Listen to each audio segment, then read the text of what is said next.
where the heart is, the center of our gravity. Home is not a privilege that is granted by Her Majesty. A home is our right, a place to raise our family. Home is where we go for tranquility and sanctity. Home is where we feel at peace and we can have some privacy, where I can voice my thoughts and nobody tries to silence me. Home is where commotion turns to settling dust. Home is where we raise our kids to be better than us. And home is more than just a house. Home is where there's unity. Home is where we gather. Home is our communities. Home is the connection that we share when we trust. Home is not about me. Home is about us. Home is the guiding light within that we feel drawn to. Home is the source of our creation we belong to. Let them try with their lies meant to pull us apart. We always find our way home cause we know it by heart. All these long and lonely roads, they wind and bend, they find me friends, they lead me home. And I know no matter where I roam, I'm watching love from high above, I'm not alone.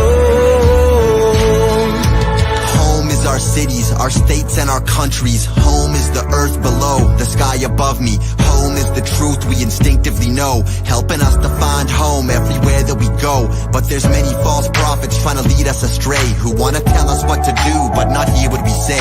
They ignore us while they play their game of righteous pretend, like we don't notice that their rules ain't applying to them. While our children have lost their future, made to cover up their faces, forced to get injections for attendance at their favorite places. Where does it end? When we take to the streets, the government won't call a hearing, they just call the police. And to the faceless stormtroopers, where is your humanity? Just following orders is no excuse for your insanity. It's time to cut the rod out at the source like a cavity. It's time to go home and realize that we're a family. All these long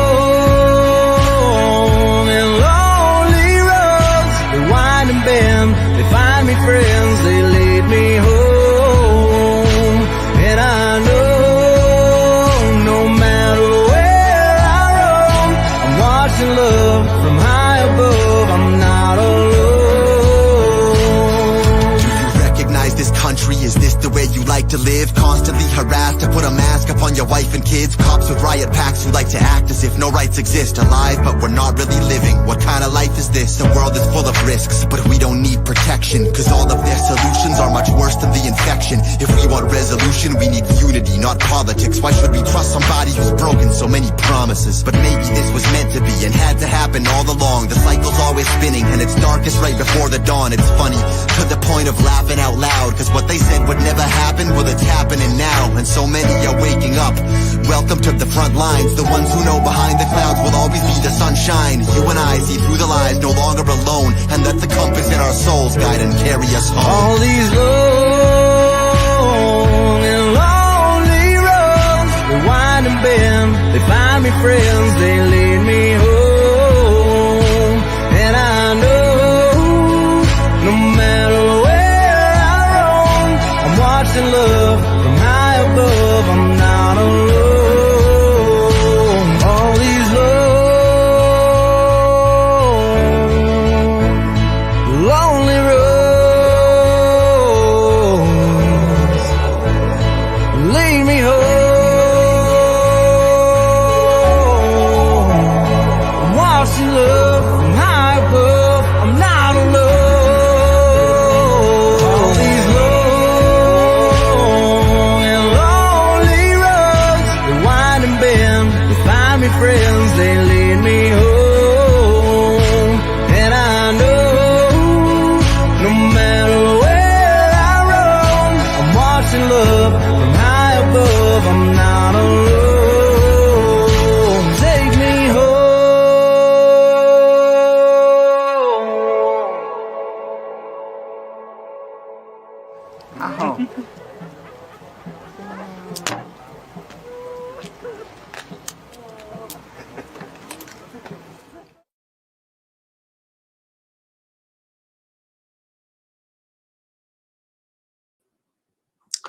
Well, always a powerful video. Home is why we're doing this, right? Canund Nation is, I guess you could say in a way, our new home, right? It's where we're going to be setting up in the north and northern Saskatchewan. Is where we're going to be able to call home, raise our families, and move forward. And I know, like, I sound like a broken record every time I say, can you guys please sign the Constitution? Subscribe to the YouTube channel. Share this video out with as many people as you can.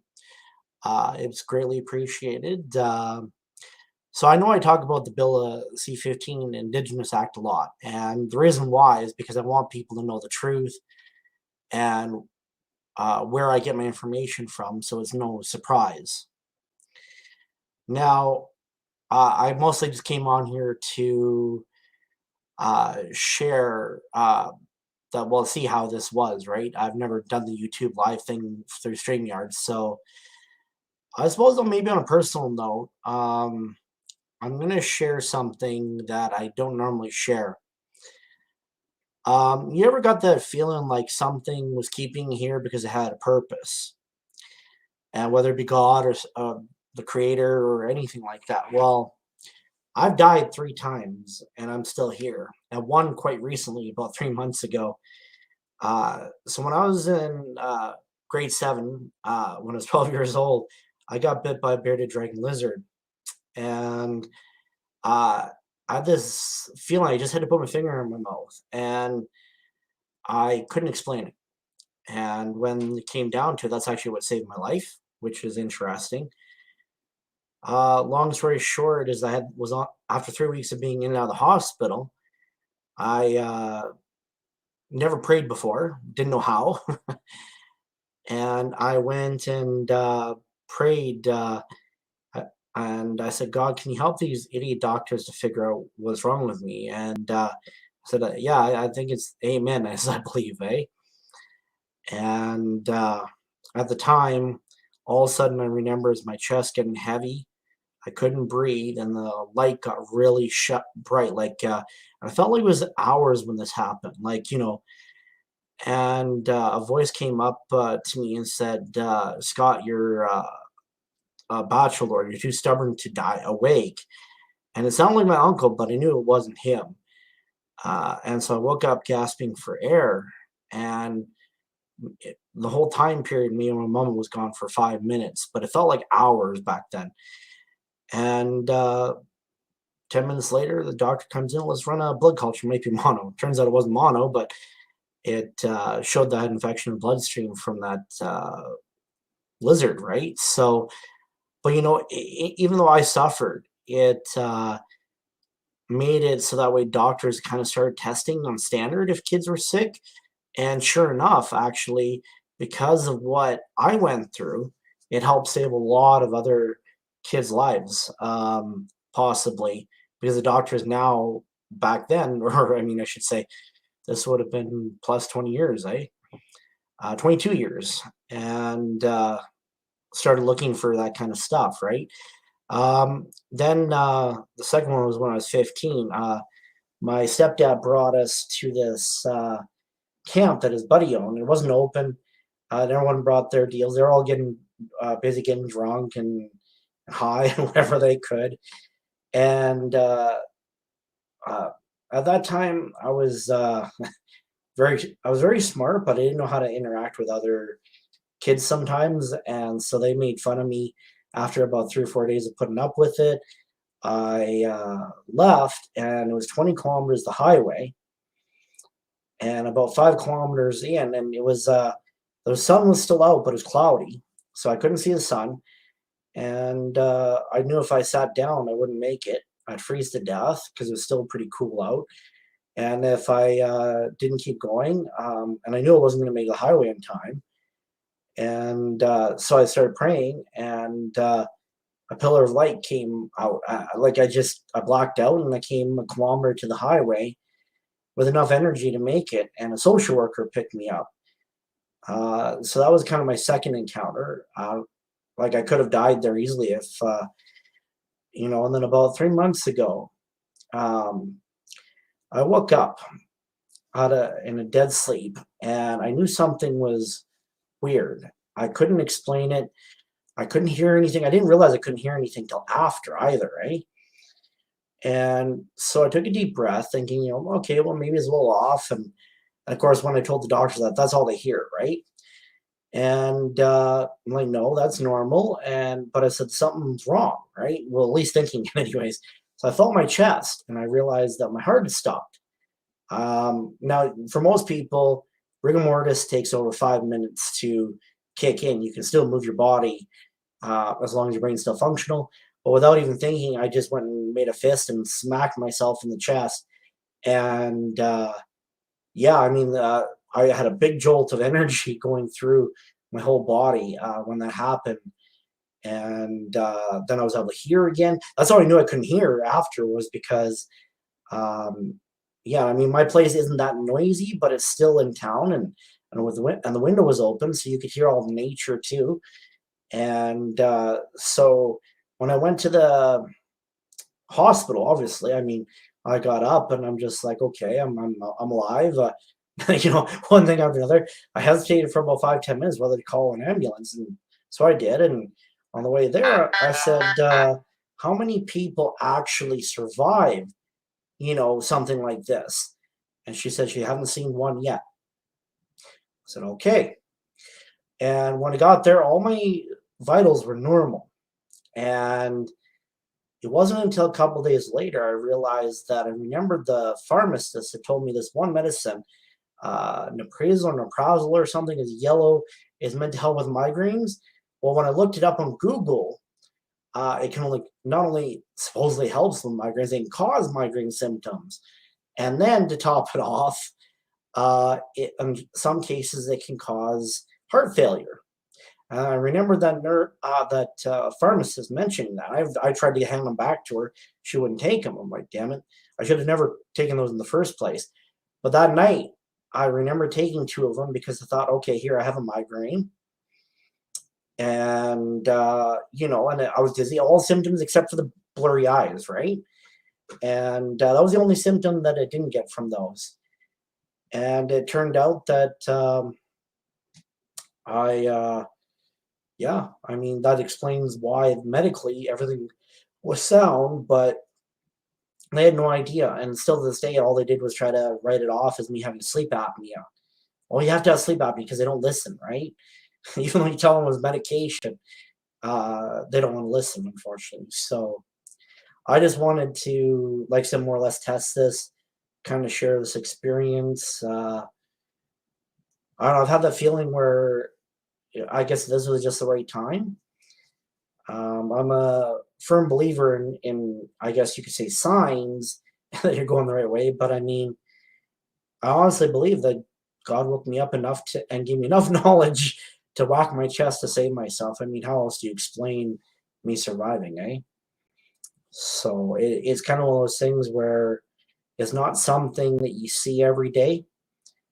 Apparently, everyone's like, "Oh yeah, it never happens." Well, mine wasn't a natural heart failure, so that could explain why too I was able to. But again, yeah, it makes it quite interesting. That was just about 3 months ago. It took me. I didn't sleep for the first 3 weeks after, and I ended up back in the hospital. I guess I had a panic attack, and well, I was having all the symptoms of cardiac arrest, and so I phoned the health line. And they said, "Oh, call an ambulance." I said, "Okay." So I called an ambulance. Then I ended up getting the cranky EMS drivers, and yeah. And then eventually the doctor there, she was pretty good. That doctor, she said, "Yeah, it looks like you just had a panic attack," because they had me hooked up with machines again. But it could have been another thing, is just recurring symptoms of that same medicine, because it was only 3 days after, and that medicine can cause side effects for up to almost like 3-4 days or more, right? And so it's kind of one of those things where, and then they tried to give me these anti-anxiety meds and stuff too, and I just threw them out. I have anxiety, but not in the same sense, right? That was a whole different thing. So, but like I said, for 3 weeks I couldn't sleep properly. I kept waking up, feeling my chest. Yeah, my heart's still beating. Okay, back to sleep. Eh? Must have done that for at least a good the first week. Eh? And yeah, and I had really good friends that day when I went to the first hospital. Um, See, unfortunately, ambulances won't take you to the hospital you choose. That is a good hospital. They took me the nearest one, and that wasn't the. They always just send you home for no reason. So I thought, well, okay. So my buddy came and picked me up. He's actually a director on the uh, Canund Nation, and him and his wife came and picked me up, and they took me all the way to Saskatoon, and went to the city hospital, and city or university are pretty good. And yeah, no, they did some tests too, and they said there was no reason to move it forward. I said, okay, all right, fair enough. And yeah, so I mean, all the my normal stuff showed up, but yeah, one of the doctors even said, well, maybe your heart slowed to the point where it seemed like it stopped, but it's kind of weird anyways, nonetheless. I just wanted to share that story with you guys. Uh, I mean, I've died 3 times and I'm still here. I remember in the ambulance too. At first, I'm thanking God that I'm still here, and then I'm like, wait, and then I look around and realize was currently going on. I'm like, why didn't you take me? Damn it! Oh man, not that I want to go. I'm not ready yet, but yeah, and it's not like I actually want to go at all, but yeah, it was just kind of one of those weird things that you say when you're in a bit of a panic or something. So yeah, it's kind of one of those things. Turns out that most of my migraines were actually being caused by a bad tooth that I've had. So once they started putting me on antibiotics, I stopped having headaches and migraines. Um, so yeah, this is kind of why things got delayed a little bit here and there, and then people that were supposed to lead and step up at the time didn't have leadership skills that I thought they or that I was told that they did. Not blaming anyone else, but yeah. And then now we became a nation on it was the 21st of January at 10:30 p.m. We had 250th signature there with no duplicates, which is awesome, awesome, awesome. And we even did a live there, which was pretty cool.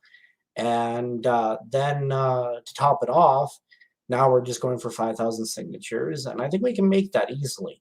We just need the people to come together, share this out, sign the Constitution, because when it comes down to it, all of this is for the kids. And this is truthful. This is all in the end for the children. We on on average, like we're here to protect our children and other families that want to come along and stuff like that. I mean, with the Bill C-15 Indigenous Act under 7.2, it allows us, under the Royal Assent reading, I make sure I get that clear, so that people come back and, oh, that's not what it says. Like, go to the Royal Assent. Oh, okay. So, anyways, you go to 7.2 Royal Assent. It clearly states that no third party shall take kids from Indigenous families no more.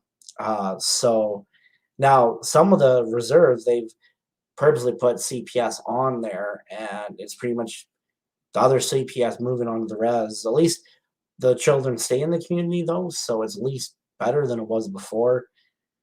Some of them are pretty good people, but like in any crowd, you get bad ones and really good ones, and because of the bad ones, it's hard to defer the two, right? So, anyways, yeah. So, thank you for listening to this. If you spend the time listening to this, it's been a long journey, and I'm really happy with the progress that they're making in Ottawa. I'm hoping they buy us a few years long, and just to give more time to set up and with Canund Nation there and stuff like that. Because reality, as much as we'd love to go this spring, we're having harder and harder time getting people's attention because of the trucking rally. And I'm not blaming it. Don't get me wrong. It's hope. I'm just worried that it's giving false hope. I think everyone seems to think it's going to solve everything. And what they did was great. They did perfect on their end. But you have a leader that already ran and hid. So who's going to sign an agreement, unfortunately, right? Where do you go from there? So it's kind of like, it's not that I don't support the truckers. I just know Ottawa can't keep an agreement to save their life. I mean, look what they did to the First Nations. Heck, they don't even keep an agreement with the U.S. on trade. That's why we have so much sanctions against us, because the government uh, can't keep a promise or a treaty or anything like that to save their life here in Canada, and especially when you got shittier governments. But I mean, this started way before Trudeau even came in, or Harper. So I mean, some of these bad trade agreements go back 30, 40 years or more, and they really screwed up our economy. It used to be at one point we built a lot of stuff here, and then we signed an agreement with US, so we let them build everything, and then it moved to China, and then you get the idea, right? So either way, guys, share the heck out of this, subscribe, and sign a constitution. If you have signed it, thank you very much. God bless, and may the Creator be with everyone.